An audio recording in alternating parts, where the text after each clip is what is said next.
আসসালামু আলাইকুম viewers, welcome to another video. পাখিরহাট YouTube চ্যানেলে আপনাকে স্বাগতম। বরাবরের মতো চলে আসলাম নতুন আরও একটি ভিডিও নিয়ে। তো আপনারা কে কোথা থেকে দেখতেছেন দয়া করে চ্যানেলটি সবাই সাবস্ক্রাইব করে দিবেন এবং কমেন্ট করে জানাবেন আপনারা কেমন আছেন। তো আলহামদুলিল্লাহ বরাবরের মতো আমার কবুতরগুলো খুবই ভালো আছে, আলহামদুলিল্লাহ খুবই ভালো আছে। তো আমি একটা কথা, দুই তিনটা কথা ক্লিয়ার করতে চাই। ক্লিয়ার বলতে পরিপূর্ণ ভিডিও দেওয়া হয় না, কারণ শর্ট ভিডিও করতে গেলে সব কথা একবারেই বলা যায় না। তো আলহামদুলিল্লাহ যে কথাটা বলতে চাচ্ছি সেটা হলো আপনার কবুতরের ঘরকে আসলেই জীবাণুনাশক দিয়ে পরিষ্কার করা জরুরি কিনা।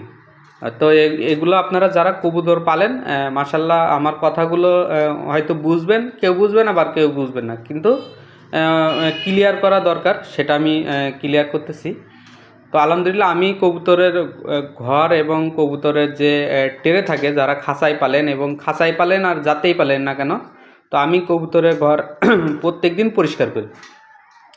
কারণ হলো কবুতরের বাথরুম যে হাগাগুলো থাকে সেইগুলো যদি আপনি পরিষ্কার না করেন ঠিকঠাক মতো, তাহলে এগুলা দুর্গন্ধ হয়, অনেক দুর্গন্ধ হয় এবং এখানে মাছি বসে, এখানে আপনার এক ধরনের পোকা হয়।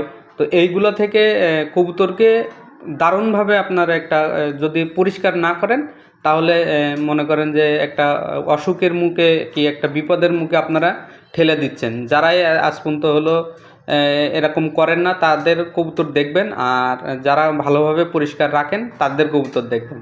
তো তাদের আউটপুট আর তাদের আউটপুট কিন্তু তফাৎ আছে, এগুলো আপনারা খেয়াল করবেন তাহলে বুঝবেন। আসলেই আপনার কবুতরের ঘর আপনি জীবাণুনাশক দিয়ে স্প্রে করবেন এবং হলো জীবাণুনাশক দিয়ে আপনার ট্রে যা আছে এগুলো দিয়ে ধুবেন। তা আমি হলো মাঝে মাঝে হুইল পাউডার দিয়ে ধুই ট্রেগুলো, মাঝে মাঝে হলো আপনার হারপিক দেই ট্রেতে, খুব দারুণভাবে পরিষ্কার করে দেই। আবার হলো মাঝে মাঝে আপনার পটাশ দেই। তো 3-4 পদের রকম দিয়ে আমি মাঝে মাঝে এগুলারে ধোয়া, মনে করেন সপ্তাহে 1-2 দিন করে আমি এই সব জীবাণুনাশক দিয়ে ধুই।